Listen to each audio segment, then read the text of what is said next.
Ayee galatooma akkam jirtan nagaa jirtanii fayyaa jirtu. Ramoo gara kanaan dhufne yaada kanaallee isumarra dhufe akkuma yaadattan torbanoota dabran kana baruulee dhedheeraa barreessaa kan ture. Baruuleen sun haala biyya keenyaa fi haala saba keenyaa irratti kan fuulleffatanii fi uummanni yoo hubate faayidaa qabaachuu danda'an yaada jirurraa kan barraa'anii.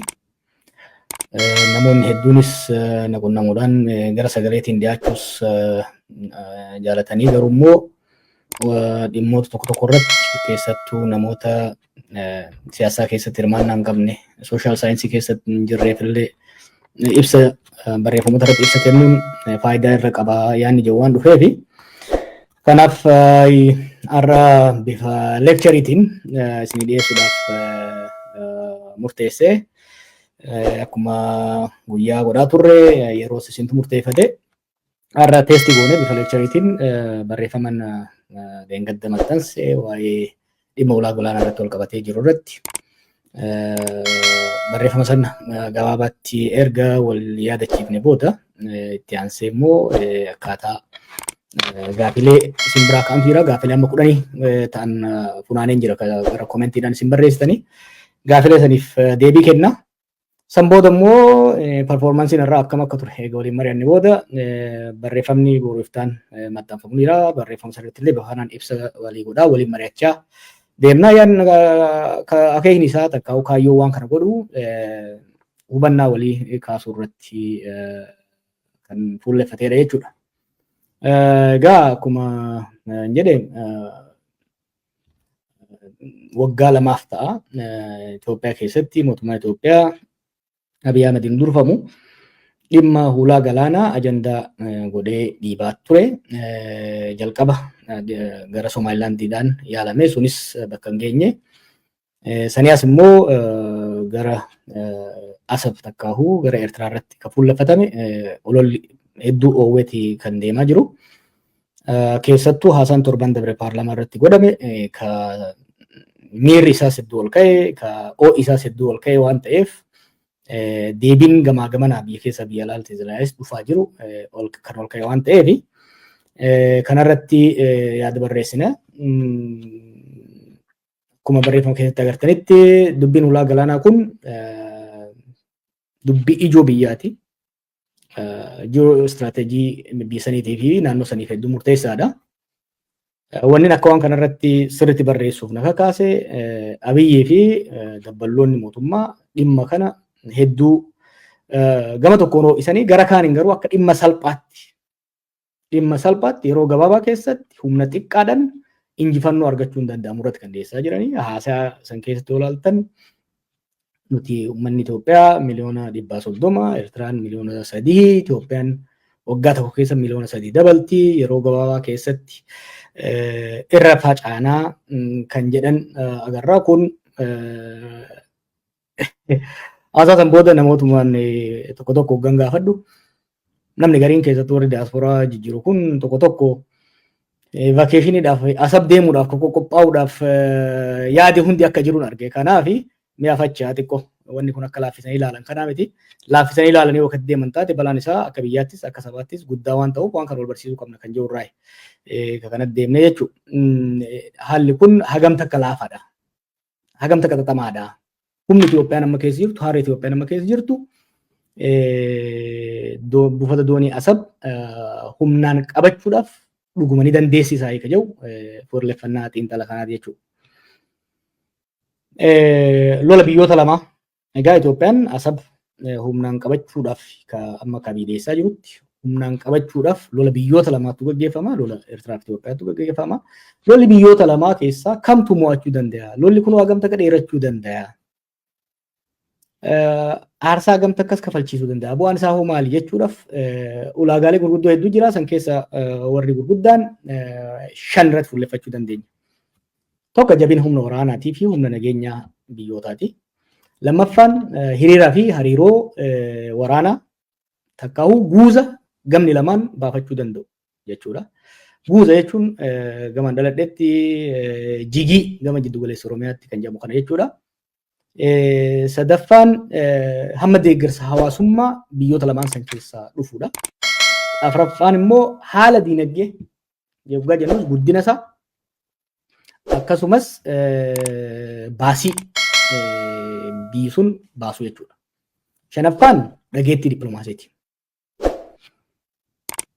Yeroo murtaa'aa tokko keessatti yeroo ammaa fakkeenyaaf Itoophiyaan biyyoota ollaa weerartee waraanaan injifattee ulaa galaanaa san qabattee itti fayyadamuudhaaf wantoonni shanan kun guutamuu danda'uudha qabu jechuudha. Jabina waraanaa cimaa lolee mo'achuu danda'u. Guuza warra kaan irra wayyaa biyyoota ollaatii fi biyyoota biraatirraa guuza jabaa deeggarsa hawaasummaa uummata biyya ofii keessatti deeggarsa hawaasummaa cimaa haala diinagdee lola san baadhachuu danda'u akkasumas dhageettii dippiloomaasii dhiibbaa dippiloomaasii yookiin immoo firoota dippiloomaasii qabaachuudha barbaachisa jechuudha. Kanaaf dhimmoota shanan kana madaalleeti kan lolatti deemnu. Humna waraanaa irraa yoo kaanu taate raayyaan ittisa biyyaa Itoophiyaadha. Egaa lola kana geggeessu hunda caalaa raayyaa ittisa biyyaa ta'a. Raayyaan ittisa biyyaa takka makkalaakayaan takka naashinaal armiin Itoophiyaadha yeroo ammaatitti lola biyya ollaa tokko wajjin godhee lola biyya ollaa sanirraa takka sirna biyya ollaa san jijjiiree takka lafa takka irraa muratee qabatee turuu ka dandeessisu humna qabaa jennee olaalle hin qabu ka jettu ta'ina. Maaliif tokko seenaa waggaa torbaati kan haasaa jiru. Waggaa torban irraa warri wayyaanee godaanee abiyyi aangootti waggaa dhufu waraana warri wayyaanee jaarrate kan dhaale. Waraanni sun dantaa murna sanii bifa fayyaduun jaarame. Abiyyi dantaa isaatii bifa ta'uun haaromsuudhaaf waggaa tarkaanfii fudhatu tarkaanfiin inni fudhate kan namoota keessaa jijjiiruu qofa. Kan namoota keessaa jijjiiruu qofa. Haardweerii qofa keessaa jijjiiree jechuudha. Qondaalota, jeneraalotaa fi qondaalota adda addaa sabaan Tigree ta'an keessaa baasuu bira dabree hojiin riifoormii keessattuu imaammata isaa jijjiiruudha. Fi akeeka loltummaa indoctrination purpose of war wallolli sun waraani tokko loltuun tokko waggaa duula deemu waan du'ee ajjeesuuf qabaachuu danda'uudha qaba. Ideoloojii qabaachuu danda'uudha qaba. Eenyuufin du'aa kaayyoo kamiin deemsa ka jedhu kun haaromfamuu qaba. Yoo adattan gaa warri akka kiyya dulloomtan dabanee Ihaadeeg maaltu ture? Heera mootummaa tiksuu fi abiyyootaayyuu dimokiraasii tiksuu ture. Mee bakka jirtanitu gaafadha. Bara bilxiginnaa tana akeekni raayyaa ittisa biyyaa maali kan jedhu loltoonni kunuu sirriitti leenjiin hin kennamne jechuudha.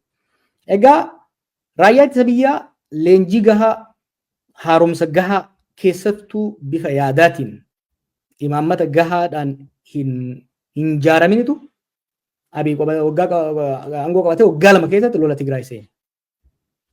Lolli sun waraanni sun lola Tigraay seene torbaan lama keessatti injifannoo arganne haa jedhamu malee balaan dhufe akkuma yaadattan jarri gara lola riphee loltummaatti deebi'anii haleellaa geggeessaniin miidhaa hagammaa warri mootummaa kun amanuu hin dandeenyetu raayyaa ittisa biyyaa sanarra gahe.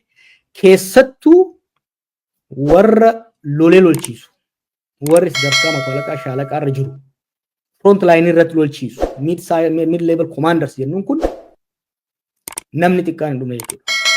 Warri lolee lolchiisu kan waggaa 10 hamma 20 muuxannoo qabu achitti murruqta. Yeroo baay'ee taankii fi marfii achitti barbadaa'ee booji'ame ilaalla. San caalaa garuu warri lolchiisu warra sadarkaa shaambalii shaalaqaa jiru kana leenjisanii lolatti seensuudhaaf waggaa 15 waggaa 20 sanii ol fudhata. Kun miidhaa guddaa turre ga'ee jechuudha. Mo'amee Tigraay keessaa bahee olmoo sadarkaa Finfinnee dhufanirra ga'ee san booda lola marsaa dhumaarratti illee nama hedduutu miidhame. Raayyaa ittisa biyyaa bifa kanaan miidhaadhaaf saaxilametu deebi'ee immoo Amaaraaf Oromiyaa keessatti lola keessa seene. Lolli Oromiyaa fi Amaaraa keessatti geggeeffame miidhaa biraammoo fideef. Kunis maali? Akkuma beektan saboonni lamaan kunii fi naannoleen lamaan kun bakka lakkoofsi wayyabni raayyaa ittisa biyyaa irraa dhufe naannoo fi saboota lamaan kana keessaa. wal waraansi waliini civil war naannolee lamaan kana keessa godhamu loltuu kana kana ajjeechaaf ka du'aa bira dabree psychological rakkoo keessa geesse. Lolli naannoo lamaanitti godhamu lola sabummaaf sabboonummaa irratti hundaa'e waan ta'eef ilaalchi sabummaaf ilaalchi sabboonummaa sabaratu hundaa'e. Ethno nationalism waraana kana seenee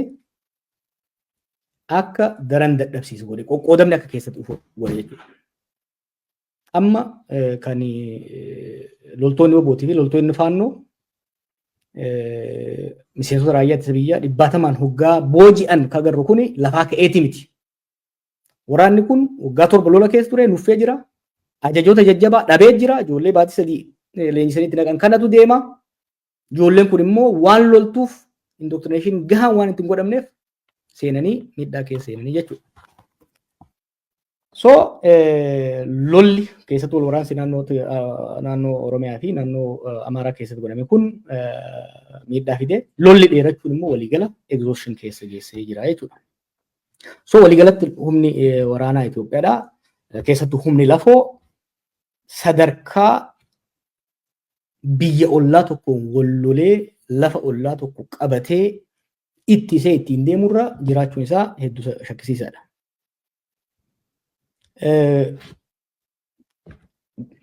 Haya humni lafoo amana laaffatee kanaafuu humna qilleensa halaallu. Abiyyi amma kaadiroota walitti qabee hoggaa haasa'u yeroo baay'ee even actually paarlaamaa irratti illee dubbata. Nuti lola jaarraa dabree lollu lola ammayyaa lollaadha. Wanni inni ittiin dhaadatu olaantummaa humna qilleensaati. Dhugaadhaa waraanni Itoophiyaa raayyaan ittisa biyyaa Itoophiyaa olaantummaa humna qilleensaa qaba kan warra Eertiraatirra. Dirooniinis bara ammaa kana keessatti bara ammayyaa kana keessatti lola godhamu irratti dhiibbaa guddaa godhamtu addunyaan hundi kan irratti walii galu jechuudha. Garuu waan mootummaan kun uummatatti himaan jirre jira. Tokko humni qilleensaa Eertiraa akka amma dabballeen haasoftu kanaa miti. Torban dabree yoo agartan hoogganaan RSF kan Suudaan sun waan dubbate qaba. Gaafa lolli Suudaan dhoowwu xayyaaronni Suudaan akka jirutti asmaraa jiru jechuudha. Xayyaaronni lola kana keessatti hirmaachuun isaanii ni oola. Lammaffaa gaafa lola Tigraay dhugaadhaa biyya olaantummaa diroonii qabaachaa ture. Amma diroonii biyyaa miti shiftaan illee diroonii argachuu eegalee jira. Yoo yaadattan amma humnoonni daldala seera alaa irratti hirmaatan kaarteeliin kookeenii adda addaa nagadan kun biyyoota Laatiin Ameerikaa keessa jiran diroonii bifa adda addaatiin fayyadamaa jiran. Kanaaf dirooniin qofa qaba kan jedhu sunillee of eeggannoo guddaadha gaafata. Dirooniin bakka adda addaa jira. Kana eeguun barbaachisaadha. Qabxiin biraa ani gadi jabeessee dubbachuu barbaadu haga feete olaantummaa qilleensaa yoo qabaatte humna lafoo cimaadhaan ala lola fiduun lola mo'achuun amansiisaa natti fakkaatu. Fakkeenya 2-3 isinii kaasuu hin danda'a. Fakkeenyaaf Yaman yoo fudhattan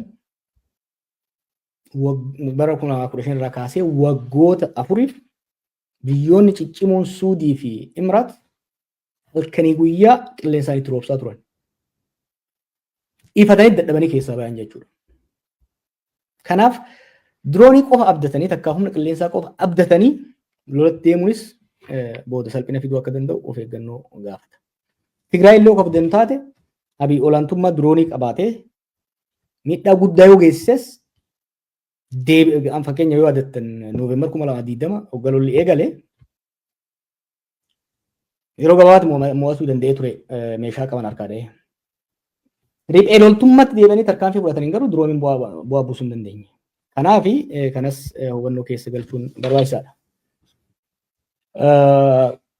Dhimmi lammataa waa'ee waraanaa hoggaa yaallu keessattuu hoggaa yaadnu waa'ee waraana biyyoota lama hoggaa yaadnu qabxiin lammataa of eeggannoodhaan yaadamuu qabu hiriiraa fi hariiroo humnaa takkaa guuza lola kana keessatti hirmaachuu danda'an.